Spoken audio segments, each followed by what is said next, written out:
done this before. I've no idea how this is going to turn out.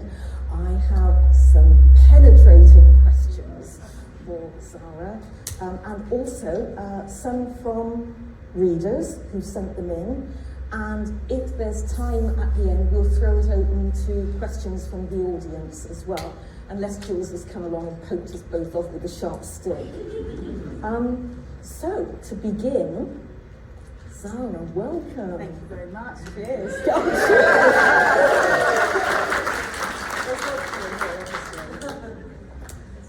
Is it what you were expecting?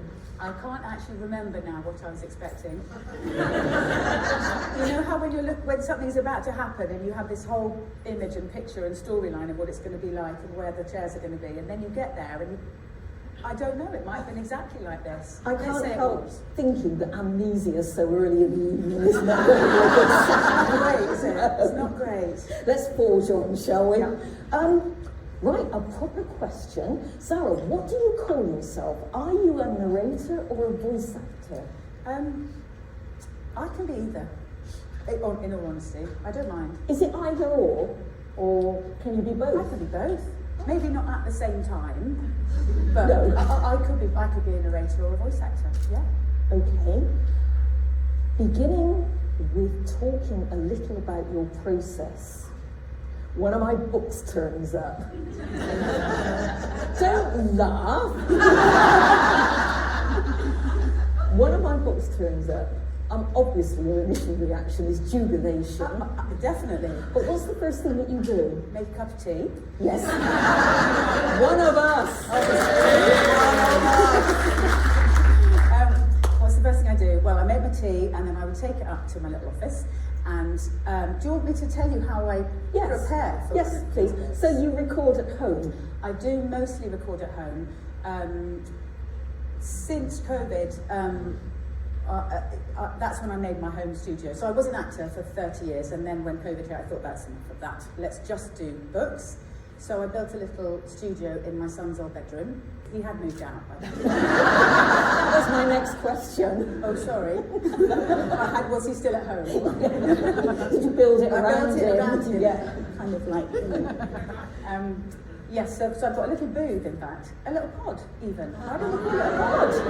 Yes, it's a pod from now on. Okay. In the corner of the room. It's very small, and that's where I record most of my books now. I do sometimes go to studios, but mostly I'm just in there at home on my own, which is, you know, a mixed blessing working at home, isn't it? It's great. Yeah.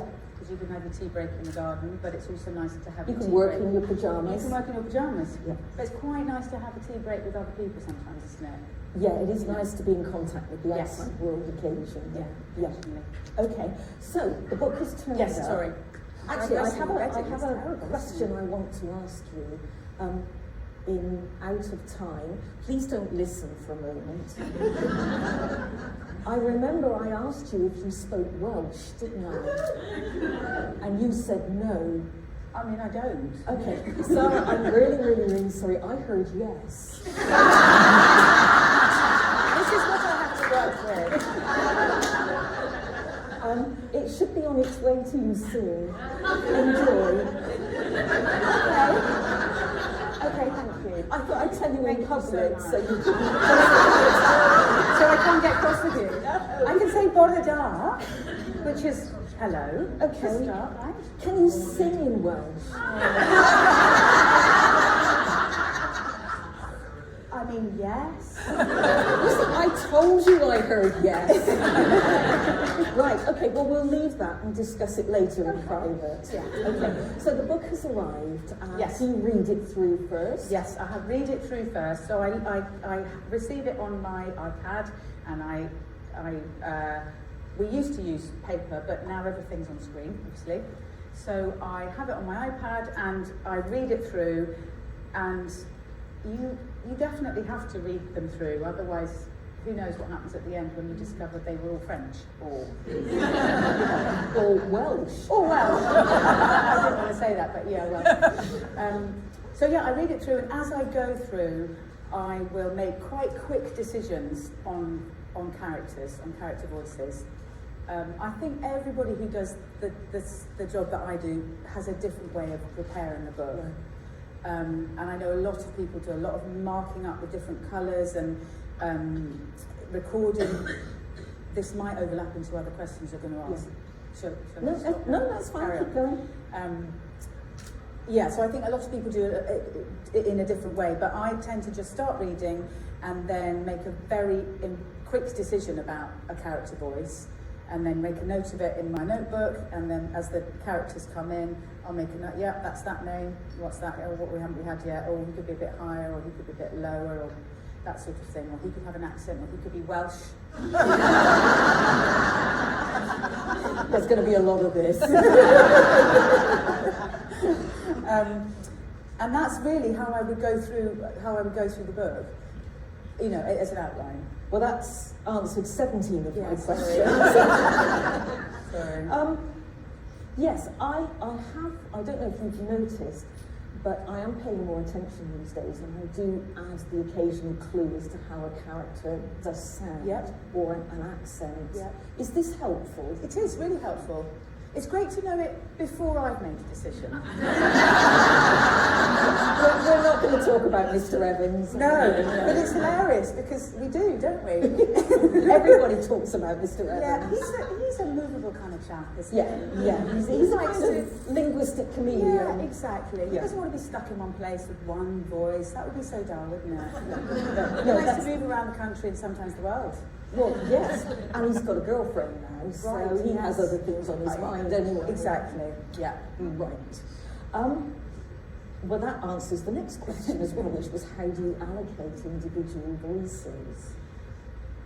Well, it really does depend on the book. So there are some books that are less, how can I say, animated than your books. So less theatrical in a good way. I mean, it's good that they're theatrical.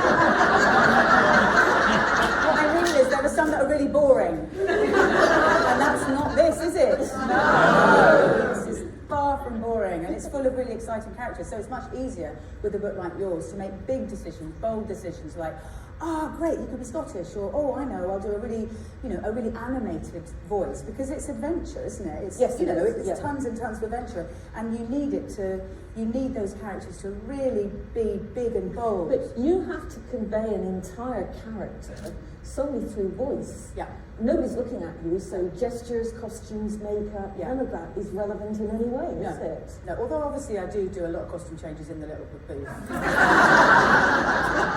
got hair and makeup in there, it's great. You must send us a video. Oh, yeah. We will treasure it. Oh yeah, here's a good one. How tiring is it? Where's my husband? How tiring is it, darling? Exhausting. Yeah. At the end of the day, I just have to leave Zara alone. So I just have some wine. I like that. Yeah. It is very, very tiring, actually. I mean, it's hilarious because people say, "Oh, I'd love to read it. I'd love to read audiobooks." I did. There's the studio. I did the very first damn thing, and I was on my knees at the end of it. And it was an interesting insight as to how many tongue twisters I write without He really does. Yes, good job. I've got my own teeth, because otherwise they'd be halfway across the room. Well, what you realise when you do an audiobook is that you realise that when an author is writing, and why should they? They're not writing it to be read aloud. Of course they're not. Especially the earlier books, because Audible had barely got off the ground by then. Absolutely. Yeah. So you with all the books I read, sometimes you just think, oh gosh, yes, that's really tricky, just literally to get your tongue around the sentence. But it is really tiring. You have to. I remember doing a sentence to see if I had a sound check, and I thought I was going, for example, oh, it was really lovely. And I listened back and it sounded like, oh, it was really lovely. And I thought, oh wow, the energy, because it's performance energy. So you're basically performing the whole day long on your own. So you're slightly exaggerating characteristics. Yeah, because somehow, and I don't know what happens between me and the mic and what I then hear back, but it steals all the energy. it sounds like I'm really overdoing it when I'm reading, but somehow it gets lost. So that what you hear has to be animated, but in order for that to sound animated, I have to really give it tons of energy. Feels like more than I would if I was just... So you're in your little booth, giving it your all, really? Yeah. So how long? How long can you go on without having to get up, blink, drink, go to the loo? Much shorter now than it used to be when I first did it. Because it is quite tiring, and I do more than I used to. So I used to be able to do a stretch of 2 hours, and then be like, I think I better have a break. And it is definitely more an hour and a half, and I'm thinking I really need to stand up. That's about 2 chapters, really, isn't it? Of one of your books, yeah. And I'm just planning future chapters. Yeah. Well, toilet break, Zara. Yeah. They're quite, and I know how when they're long, because it's a bit technical. So do you want to hear it? Yeah, go on. Okay. So when I'm reading, I've got my iPad here, and I've got my Mac here, and I've got a mic here. So I'm reading off my iPad into the mic, but it's going, it's going into the Mac. At the end of each chapter, I can see all the sound, because I produce it myself. So if I make a mistake, I stop, and I put the little cursor just before the mistake, and I delete that, and then I record it again. So that's basically what I'm doing, which is why it takes such a long time.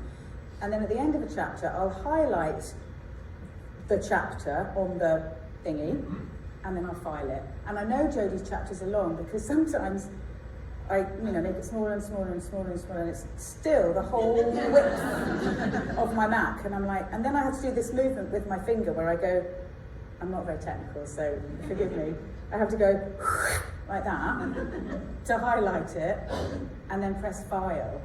But when I do a mistake, I do the same thing, but press delete. You feel my pain, right? That was also going to be my next question. Have you ever deleted anything? Yes, by doing that. Yeah, it's a miracle you ever get a book. It is. Honestly. With me losing 20,000 words, or in one case, an entire book, Hazel got it back for me, and Zara deleting willy-nilly. Yeah. Or my computer crashing, which last week it did 3 times, because I haven't done the updates, apparently that's really important. I now know. All 3 times on the second to last line of a chapter. The beach ball, the weird beach ball of doom. Yes, whole chapter gone.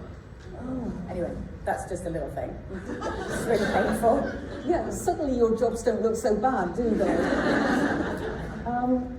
And you've answered the next 2 questions. This is easy. Early to bed then. Yeah.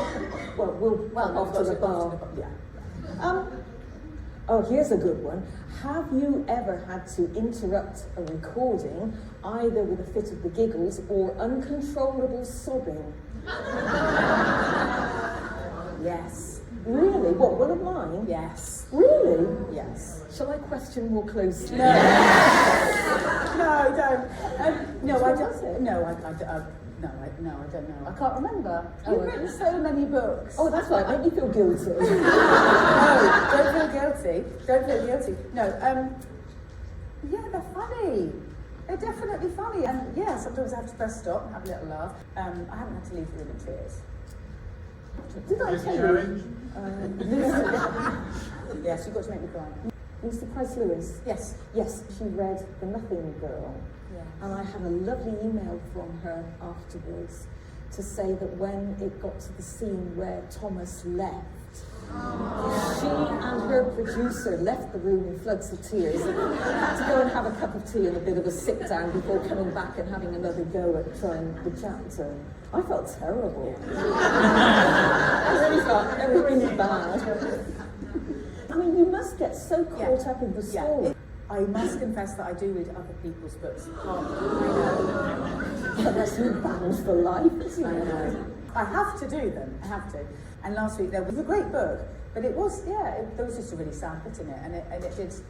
There was a silence, and the producer, because I was in a studio in Chippenham at the time, and there was a silence, and the producer was like, "Everything all right?"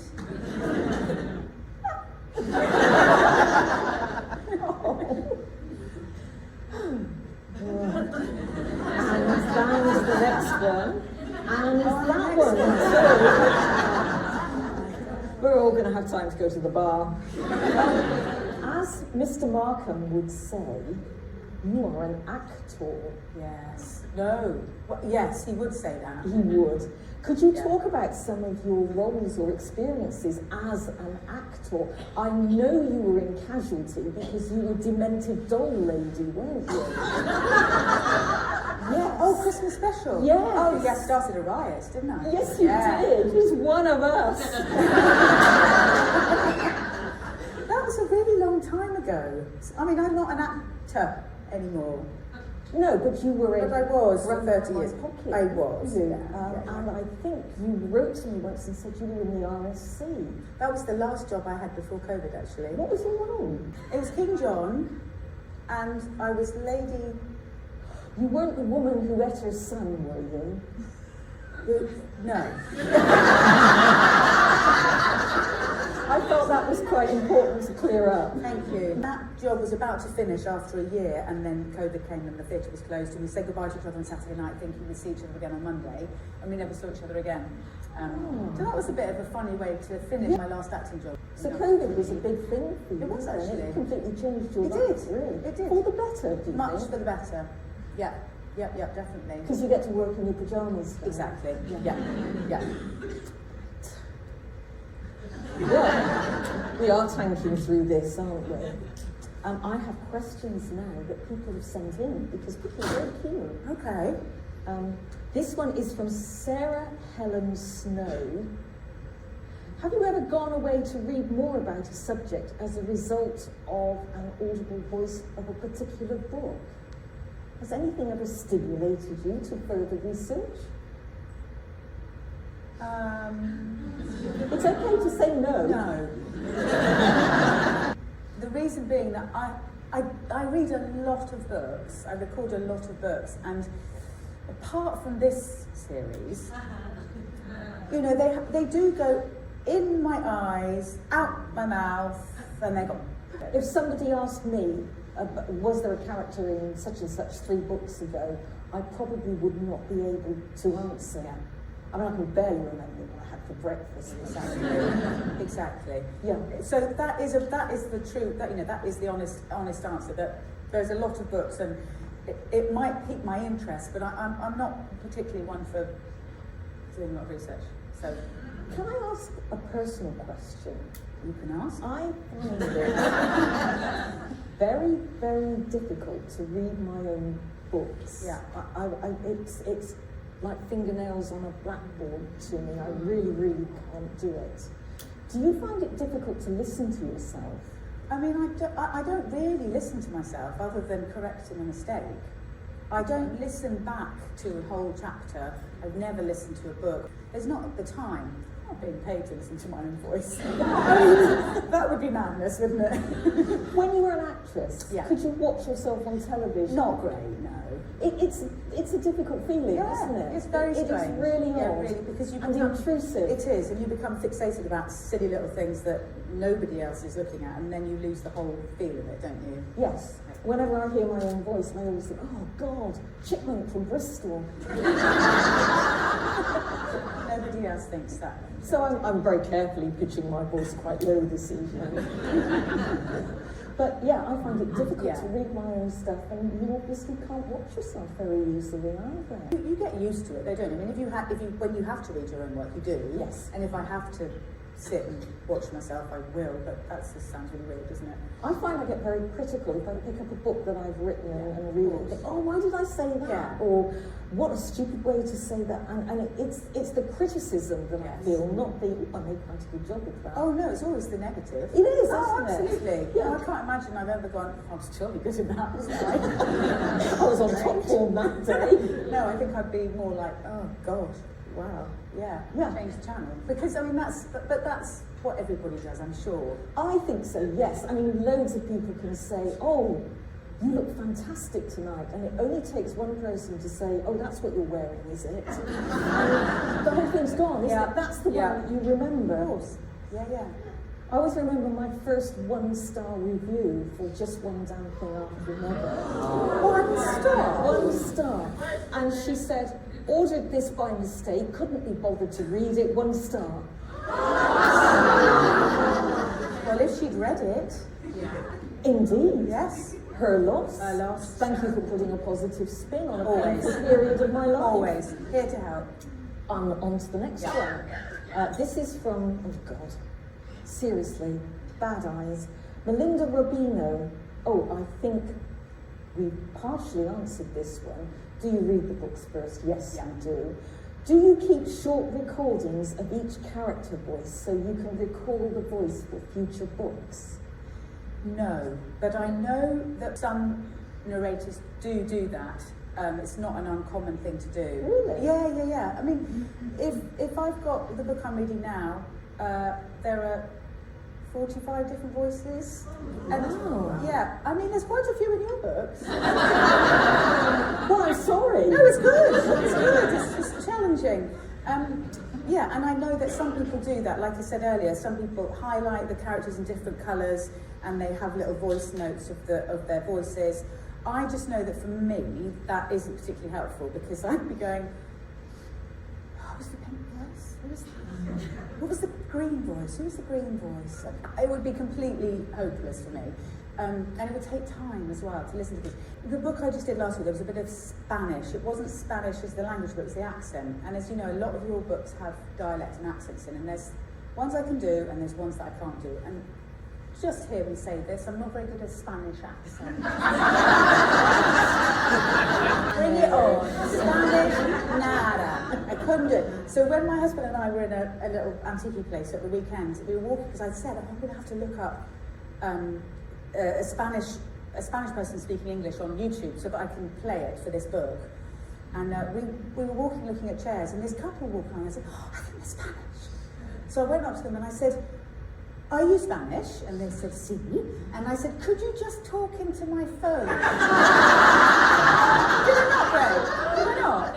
It was a man and his wife, and they did look a bit askance. And I said, it's just that I'm doing a book, and it would be really helpful, because then I can play, and I said, just say anything. And I put the phone under his voice, and his face, and it was brilliant. He just told me what he'd been doing in the morning, and then I said to his wife, could you do it as well? So she told me about some chairs, and it was super useful, because then when I got to the bit in the book yesterday or the day before, I listened to them. See, it's fun, because I always go Russian, and she was a Spanish au pair, and I thought, why couldn't the writer have made her a Russian au pair? Polish or something, So European. just to go back to this couple. Oh yes. At no point did either of them say, husband, wife, this woman is a mad woman. I mean, they said something in Spanish. And they did look quite fearful. Yeah. But they were up against, a wall, and I was and I edged closer, and they couldn't really get away until they done what I wanted them to do. It was so reassuring. It was. for them. They did scuttle away, actually. Now I remember. You see, I always imagined you as having a notebook with, Bairstow, Scottish, Max, That's Odd, what I have. and Evans, and then Welsh crossed out. And Crossed out. Crossed out. And then yeah. something else put in. Yeah. I do. I have got a whole drawer full of notebooks. Really? Yes. Oh God, I've got tons of notes, but I don't record the voices and I don't colour them. But I've got lots and lots of notebooks because I've got a bad memory. But I remember the voices as I'm going through. But if I get another book 6 months later, I need to look at. As soon as I see my note, I remember it. But I wouldn't remember it necessarily if I didn't see that. No. Just because there's lots of other people that have got in the way. So a vast and complex business then. If you've got a book with 45 characters in it. Yes. I've never actually counted the characters in my books. More or less. I have. Really? Quite a lot. Really? Yeah. I mean, it depends, doesn't it? It depends. Yeah, they're quite long. So actually, if you had a book that was just a kind of, say, three-sided dialogue between three people, that would be quite difficult for you, because if you've got 45 characters, yes, you've got a lot of voices, but the variety is there, isn't it? Yeah. So unless you actually had an English person, a Scots person, and a Welsh person, or Spanish. I'm going to move smoothly on to the next question. I've done that one. Okay, Jane Abbott. Oh, Here's a good one. Is there a lot of collaboration with the author on how you voice characters? And go.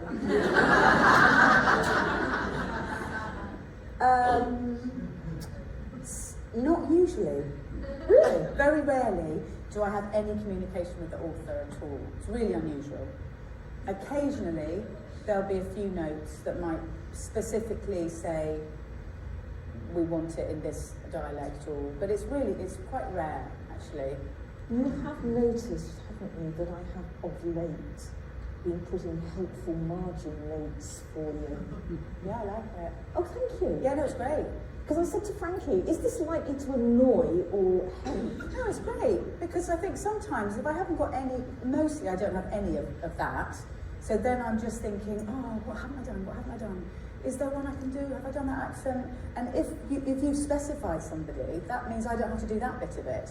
Oh, right. Okay. So that's great. Margin away. That's fine. I will Very continue helpful. to be helpful. But don't do whatever I said before, Spanish or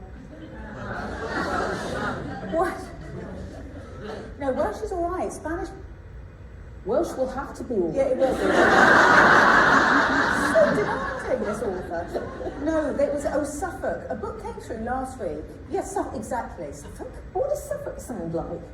Exactly. That's what I said. They wanted to. I mean, it's lovely. Everyone who's from Suffolk, it's a beautiful, beautiful There's bound accent. to be someone out It's there. beautiful. Yeah. We get letters about this, Yeah, don't we? yeah. But it's quite bizarre because it sounds a bit Australian. It sounds a little bit West Country. It's really difficult, and they wanted the whole book narrated in this Suffolk accent. So God, it normally, wasn't Thomas Hardy, was it? no, it wasn't Thomas Hardy. No, but I'd have to narrate the book in my voice. So Max is my voice, right? Obviously, because this is Max, right? I couldn't do a whole book in a different voice from mine because it would be too hard. Yes. You know what I mean? The base narration has to be my voice, and then the other characters can come off that. Yeah. So we went back, and this studio went back to the author and said, we're having real difficulty finding a Suffolk narrator who can also do all these other accents. So anyway, they decided that's fine, just do a neutral narrator. So no Suffolk, cross that out. and the Spanish. Oh. Didn't you say something once about French? I'm not going to say anything. I think you might be, won't I it? think you said once, it's not my favourite accent, I find it difficult to do. I do. And I suddenly realised that was the book where half the people in it were French. Yeah. Is that where you heard yes again instead of no? Probably, yeah. Yeah, I'm very unreliable, Yeah. ears. Yeah. Done that one. Okay. Jan Denise Mitchell says, how did you get into reading audiobooks, and were you a voice actor before? I mean, for instance, have you ever done television adverts? No, I'd love to. Really? Yeah. Do they pay well? Yeah. Oh no, they used to pay really well back in the Really? day. Oh yeah, you could definitely buy a house on the Nescafe advert. Seriously, back in the day, you'd get the series of the Nescafe advert, and you'd be like, yeah, I'm retiring. Wow. Not anymore. Like it's totally different now. It's completely different. So yeah, it's good. It would be paid well, but you know, nothing like it used to be. But I'd like to do it for the crack. It'd be great, wouldn't it? It would, Yeah. yes. Yeah. Keep your eyes peeled. You never know, do you? No, You never could know. washing up liquid. Anything. Literally anything. I don't mind. I'm not proud. Yes. Who said that? That was one of my favourite adverts back in the day. Do you know I could actually do that whole advert for you, couldn't I, Greg? I actually could, but I'm not going to.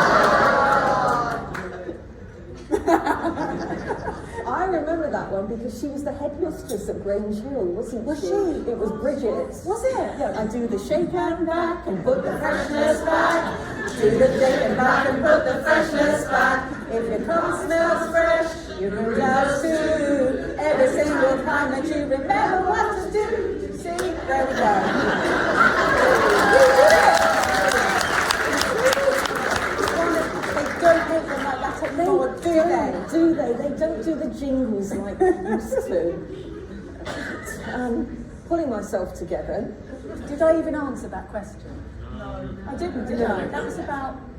And were you a voice actor before? Oh, okay, so I was an actor for about 30 years, and then when I was in fact doing Grandpa in My Pocket, that some people might have seen, I was sitting in makeup, and somebody from the BBC who'd come in to see the actress who plays Great Aunt Loretta, Susan Jameson, just literally happened to say, "Oh, do you want to have a go at doing an audiobook?" And I'd never done it before. And I said yes, and so there we go. Can you remember what the audiobook was? Yes, it was called The Rise and Fall of a Yummy Mummy. And it was actually really funny. It was really funny. And I did it in a studio that was called Audio Go, it's now Audio Gone, in Bath. And that was how I first got into it. Yeah. Did you have any inkling that that was going to be the way to go for the future? No. You just did it and forgot it. And what was interesting was that when COVID hit, a lot of actors needed, obviously the theatres closed, cinemas closed, as well as obviously everything else. So a lot of actors started doing audiobooks at home. And I was really lucky because I'd been already doing them for about 10 years whilst being an actor.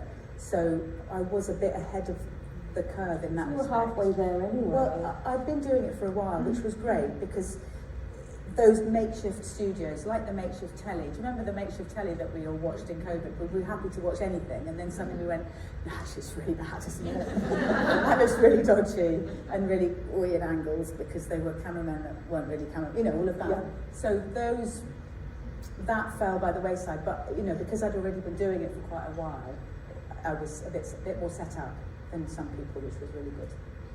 Okay. Now, I'm just going to say the last question, but Andrea Andreasen is somebody who really believes in good value from a question. Okay, yeah. Four lines long. Brace Four lines yourself. long. Okay.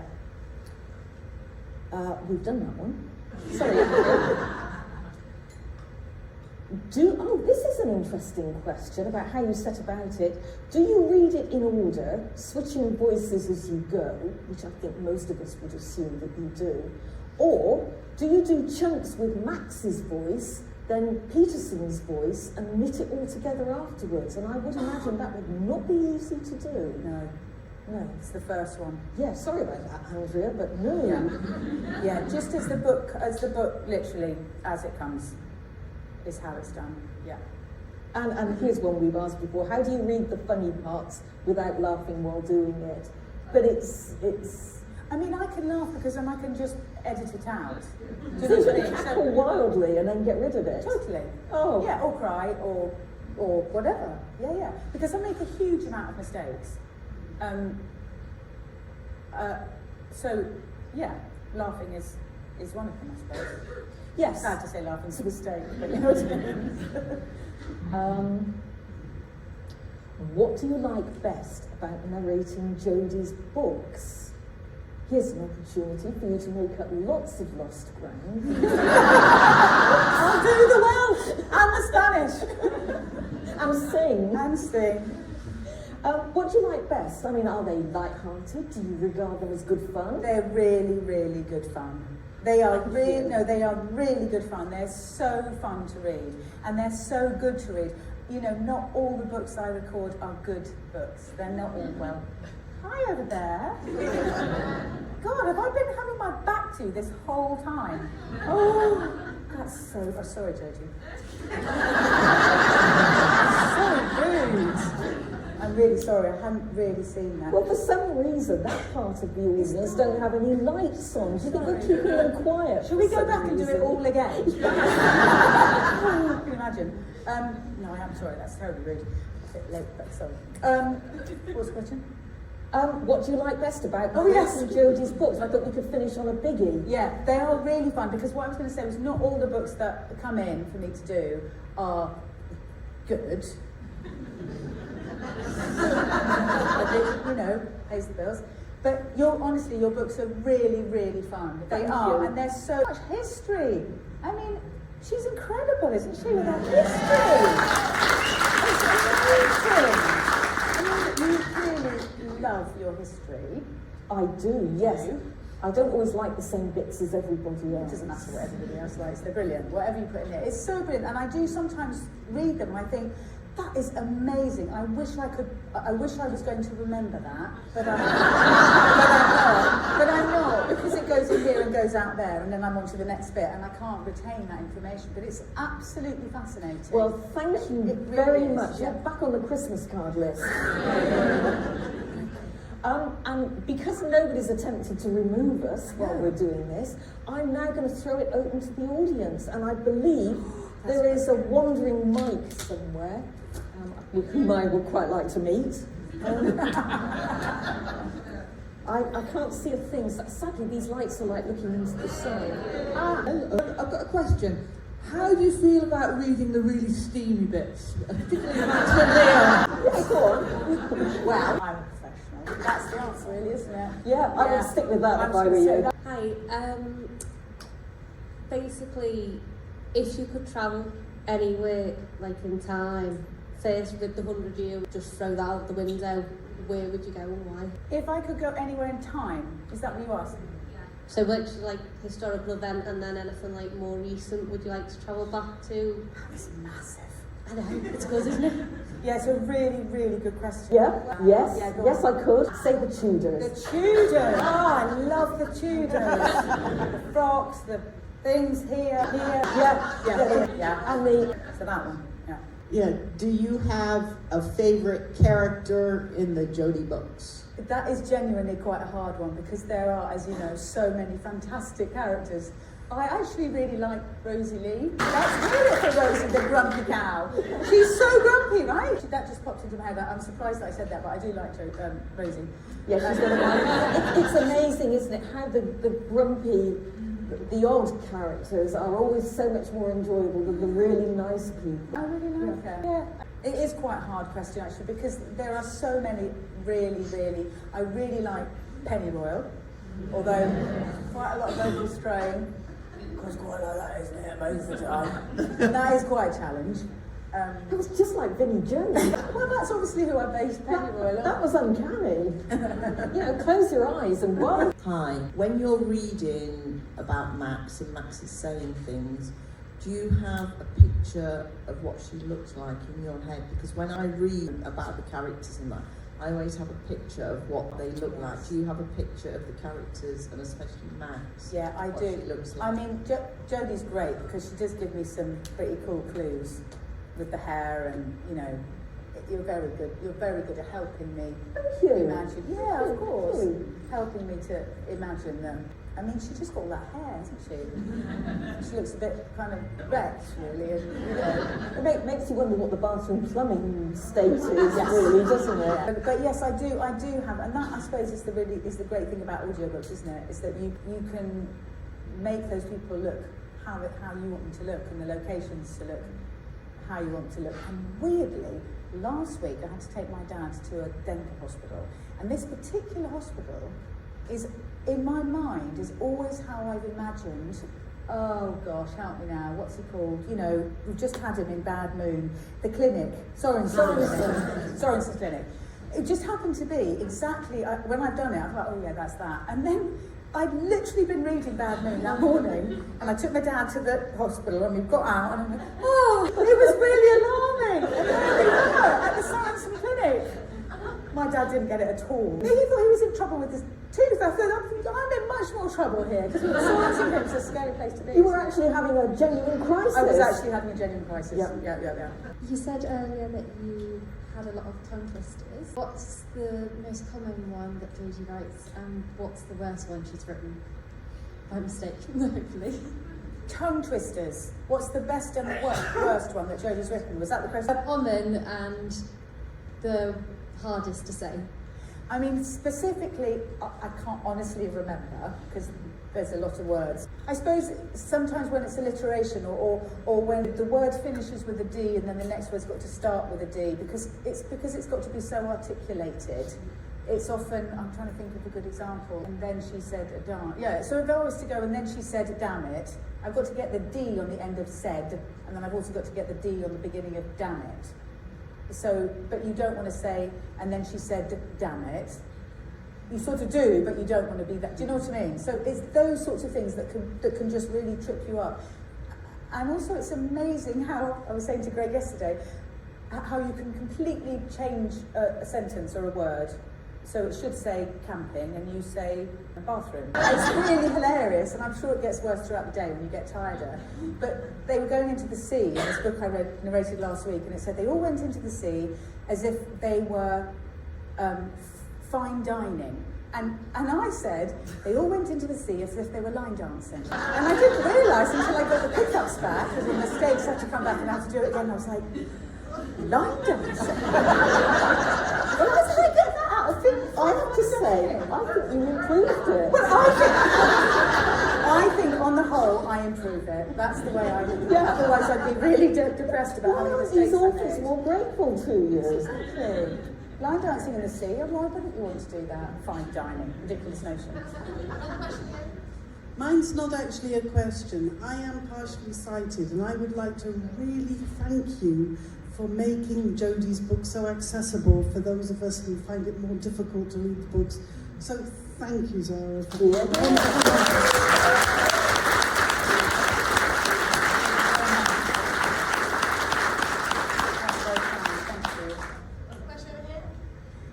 Do you have a favourite book that you've ever narrated, one that you wish you hadn't ever had to narrate, and is the one that you want to narrate?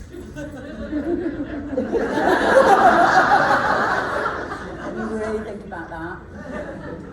What was the first bit?